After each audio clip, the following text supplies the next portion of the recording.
President Yoon is prepared to promote political and economic cooperation if North Korea, quote, takes one step toward nuclear disarmament. Remarks to this end were shared during the president's recent speech to mark Liberation Day on August 15th. Hello and welcome. It's Monday, August 19th here in South Korea, and you're watching Issues and Insiders. I'm Min Sunhee. We start this work week with a panel discussion regarding South Korea's offer of an olive branch of sorts to North Korea last week in light of Liberation Day. For more on this, I have Chloe Borgnon, a correspondent for French news network France 24. Chloe, welcome back. Hello, thank you for having me. I also have Celio Fioretti, a correspondent for French daily Croix. Celio, it's good to have you here. Glad to be here.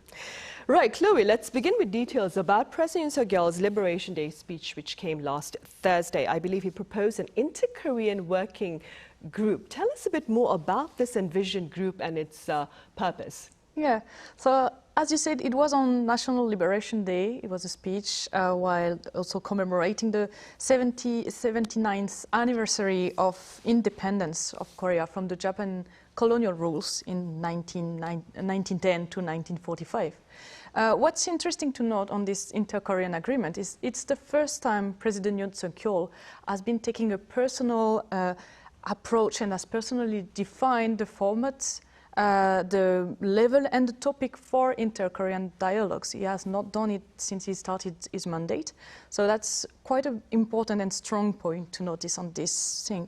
What he offered is a working level consultative body with North Korea. So the idea will be that the two Korea could be talking together and discuss ways to ease the tension that are starting to build up in the peninsula recently, and also to resume economic cooperation that's been completely stopped lately with North Korea trying to kind of close itself from South Korea. One of the goals is, some of the goals, also to release tensions and to handle some very practical issues. So economic cooperation, but also people-to-people exchange. And one of the strong points would be also to allow families from both Koreas that are separated since the war to kind of meet each other again, because it was possible for a time for family to come meet each other at the frontier, and it's not been possible for quite some years now. So the idea would be to, kind of have the best, more peaceful relationship and to allow this kind of family reunion back so that people don't forget about their cousins or relatives on the other side. As you said in the introduction, the point is it would be possible if North Korea takes even one step towards denuclearization. What President Yoon said is that the dialogue and cooperation can bring about substantive progress in inter-Korean relations. And that's really a fresh new offer for North Korea that we also see some kind of similar steps and ends given to North Korea through the offer for humanitarian relief concerning the floods in the north of the country that have been offered last week, that North Korea has for the moment ignored. Right. Now, this proposal for an inter-Korean working group came as part of his vision for unification here on the Korean peninsula. That being said, Chloe, what are your thoughts on prospects of unification of the peninsula? I mean, how feasible is this plan, do you think? For the moment, concerning this plan, I would say they're quite low for a few reasons. The first one is that relationship between the two Koreas are at the lowest at the moment. Let's remember that at the beginning of the year, North Korean leader Kim Jong-un said that South Korea is a primary foe and that unification is no longer possible. He also said it's taking steps to cut ties with South Korea, saying that it's been redefined as a very separate, hostile enemy state. So North Korea is really closing itself regarding South Korea. Second thing is, first steps will be for North Korea to accept to go toward denuclearization, but we can see that at the moment North Korea is doing the opposite. It wants to advance its nuclear and its missile programs. We've seen that in a lot of ways in the different tests that have been done for missiles, even in what have been said about nuclear warheads, the way they are now arming more and more on the demilitarized side for North Korea. So it's maybe the point that would be really hard for North Korea to accept. Third thing is also, there's been multiple scenarios that could happen for unification. So it's been developed especially at the end of the 90s by the US group RAND, and they say that there are four scenarios that could be developed. So first one would be integration and peaceful unification, with the two countries coming back together. Second one would be collapse of one of the government and absorption. Third one would be unification through a conflict. And the last one would have been external action from a third country that would come in and play bigger parts on the discussion. So that's probably not to what we're going towards. But until now, the basis of all the other agreements that have been happening between Korea, the two Koreas, were more about peaceful, mutual respect, reconciliation, and cooperation. While here we could see that in the basis that have been put up by President Yoon Yeol, it's more about unification through absorption. He's saying that we need to change the mind of North Korean people to make them hardly desire a freedom-based unification. And that's probably something that North Korea is going to ignore. They are not going to respond to that. So why it might be hard. Right, the prospects are looking quite bleak then. Celio, President Yoon also proposed a global forum and fund to tackle North Korea's human rights violations. Again, do tell us a bit more about this global fund, this international conference that he has proposed to address North Korea's dismal human rights situation. Indeed, during his speech, President Yoon Yeol announced the need to inform the world about North Korean violation of human rights and to South Korea to actively participate in to raise awareness about this. For that, he announced two things. First, a round of conferences on human rights in North Korea and a fund to tackle this issue. So what is the goal of this? Well, mainly to attract support from the international community. Everybody knows how terrible the situation is in the region, but it's really important to remind people of the daily atrocities committed there. So that's the goal of these conferences. The government hoped to gather support from the international community, and maybe also some fund will bring me to my next point, the fund created. He did not specify exactly the government body that will manage this, but probably will be the Ministry of Unification, which has dealt with that kind of topic in the last decades. We will know more about it in a couple of days because the Ministry of Unification will have a press conference to detail more about President Yoon's policies. Now we can look at what has already been done in the past, and in the past year exactly. The South Korean government allocated $500,000 for a round of conferences on human rights violation in North Korea. An important sum of money which received some critics actually because it's hard to know how effective it was. It's hard to quantify the success of this round of conferences. So whatever the budget is, that we will know later, maybe the government will have to justify these expenses. I'm sure the South Korean people will agree to the end goal of this, but maybe because it's their money, they will want to have some more reason to trust the government to handle the money properly and effectively. The fund is also supposed to help NGOs, non-governmental organizations, to help their work on human rights in North Korea. So maybe we don't know exactly how the fund will direct the money to them. Maybe they will pay for some salary expenses, or maybe to help with their work to raise funds, because that's the main issue of NGOs today. But in any case, I think they will have to reach a bipartisan agreement at the National Assembly, because it's not just a party problem, it's a nationwide problem. It's the history of Korea right there. So they will have to reach a sort of agreement to how this money will be managed and dealt with through this fund. Right.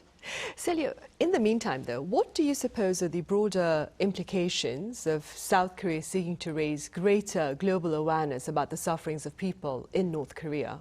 Well, it is a good plan. It really is a good plan, but it's also a risky one to target specifically North Korea in North Korea. During his speech, President Yoon Yeol said it's important to help awaken the people of North Korea to the value of freedom. He gave an example on how North Korean defectors listening to South Korean radio, watching South Korean TV, it helped them to be more aware of the atrocities in the regime and the false propaganda of Kim Jong-un. And on that, he's really right. Helping the North Koreans know more about their own country is a key to bring outside information and help change the mentality, change the mind of the people there. Now the question is how they can do that. Since the beginning of summer, South Korea reactivated its border loudspeaker campaign, broadcasting information inside North Korea, and also the balloon propaganda by some activist group. It's still ongoing, but there might be other options that the government will consider in the future. But let's look at these two first. They're effective, that's no doubt about it, given the reaction of Kim Jong-un with the loudspeaker propaganda. But the problem is it can antagonize the regime and turn it hostile more than it already is. After the balloon sent by the activists containing propaganda leaflets, USB flash drives, and all that kind of things, that's when the trash balloons started to happen in response to this. It's not harmful, but it can be, if we look back in 2015, for example, during a loudspeaker campaign, North Korea fired artillery on the border to try to turn down those loudspeakers. So at the time, we did not reach like a conflict, but it could be a sign of escalation that can be dangerous. So how to send the message to North Korea is a tricky issue because it can provoke some strong reaction and violent reaction from the North. The other question is the consequences on the North Korean people. We all know that the regime there really tried to close everything outside information to reach the people. In 2022, I think, according to a South Korean report, a young man aged 22 was executed after listening to K-pop. So it's important to bring outside information, but we have to keep in mind the risk and all this kind of issue to really bring the change the best way possible. Right, which in itself, of course, is a challenge, as you mentioned earlier. Meanwhile, Chloe, in North Korea, what has been reported about the regime's celebration of Liberation Day? Well, so Kim Jong-un visited, for example, a memorial honoring the Korean revolutionary soldiers who fought against Japan forces. He also did other visits, but the most important point, the one that was really discussed, is more on diplomatic ties, and obviously it's concerning North Korea and Russia. So Vladimir Putin sent a congratulation message to North Korea, saying he was really focusing on, and I'm going to quote him there, the bond forged as Soviet soldiers fought against Japan continues to serve as the basis of the ties between the two countries. So there he's referring to the fact that the Soviet Union was helping Kim Il-sung regime to be set in place during the Korean War and before that with the Japanese occupation force. And is really remembering that to speak about the ties today. North Korean Kim Jong-un, North Korean leader, he answered, reaffirming the pledge to deepen cooperation with Russia. He also spoke about the friendly feeling between the two armies, but also between the people. Also spoke about a common enemy. So was he referring to history? Was he speaking about nowadays situation? That's a bit of unclear. And obviously, he's saying that they want to develop the cooperation into a comprehensive strategic partnership and invincible comradeship. So just to remind people here, it's just in June, the two countries have been signing a pact on comprehensive strategic partnership that also include mutual defense agreements. So military points there were signed. So that's interesting to see that they are both trying to, through the army and through the historical events related to armies, they want to deepen their ties. The other thing that was interesting too is that Kim Jong-un also reiterated his country's support for Russian invasion in Ukraine, saying that the Russian people should defend their sovereign rights and security interests of the states.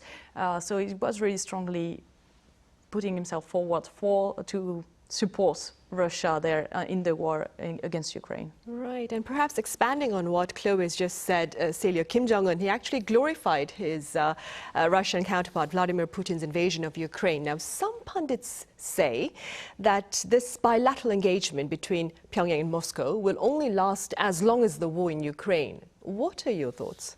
Well, it's hard to know the exact detail of the relation between the two leaders, as most of the discussion is held behind closed doors.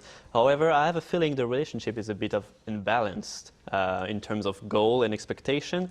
For now, the relationship between Russia and North Korea seems purely transactional. meaning they will help each other, probably as long as the war will be raging. The general assumption is that North Korea's value for Russia will diminish as long as when the war is over. Let's take a look at what Moscow is trying to get from Pyongyang.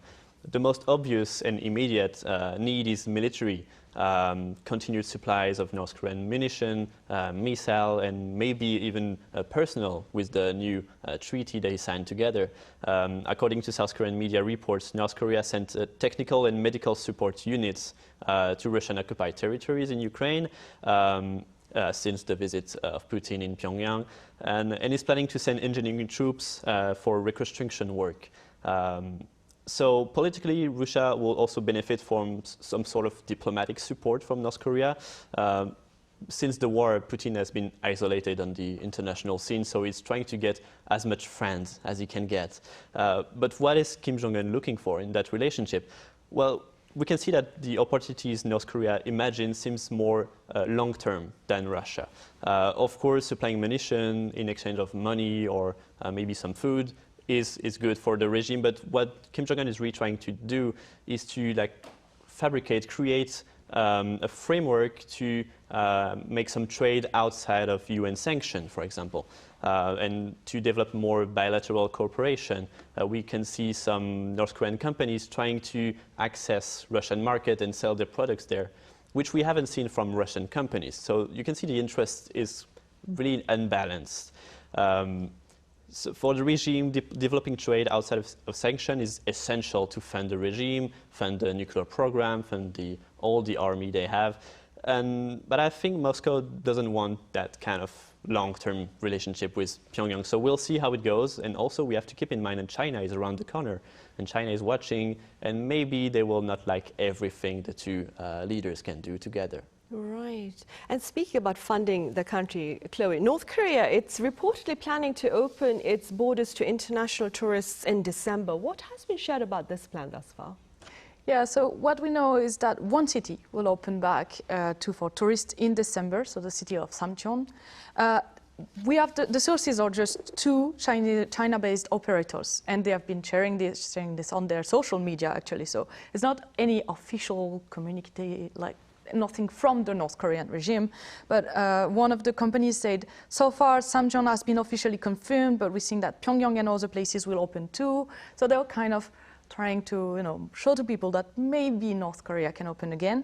Koryo Tour, that is another one of the operators, said that tourists could potentially visit other places as well in December. So that's where we can see that nothing is really official yet, apart from this city of Samcheon. And the question is, why this city specifically? So it's interesting to know that it's at the feet of Monpektu, that is the highest summit in North Korea, and it's well known for its winter activities. So opening it in December for winter activity tourists could be obviously a smart choice from the regime, and also it's a place that has been transformed recently in, if we follow the communique from the regime, a socialist utopia. So that was planned by leader Kim Jong-un himself, and the idea was to make major redevelopment in the city and on all the infrastructure around there for foreign tourists, actually.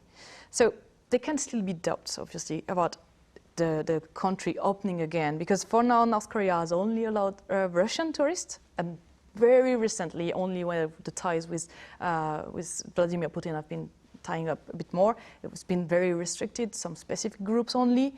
Even their own citizens have been locked out of the country for quite some time after COVID-19. So, and there will still be some restrictions. So South Korean citizens will not be allowed by North Korean regime in North Korea. And on the other side, US has also still bans its citizens from entering North Korea except on special missions.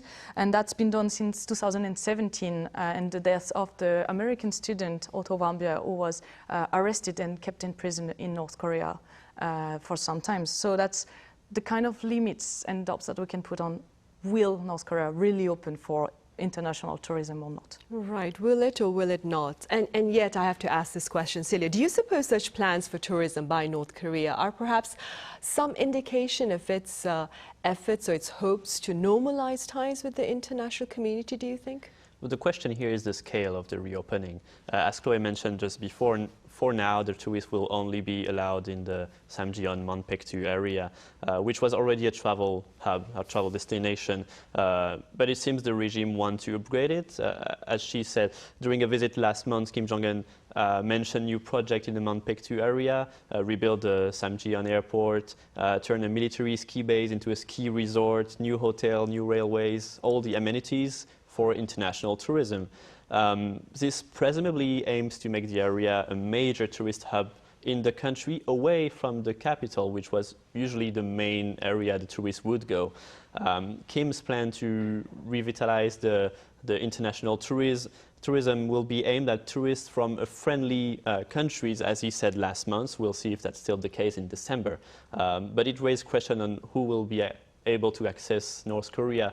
Monpektu area is close to the Chinese border, and that's usually where the Chinese tourists would go before, so because it's easier to access from there.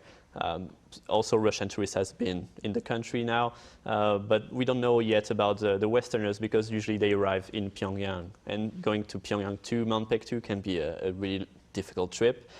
However, you can see that with all the renovation, construction work, and also just Kim Jong-un going there to make a speech and make some declaration, you can see he's really personally involved in this area and really wants to make this project successful.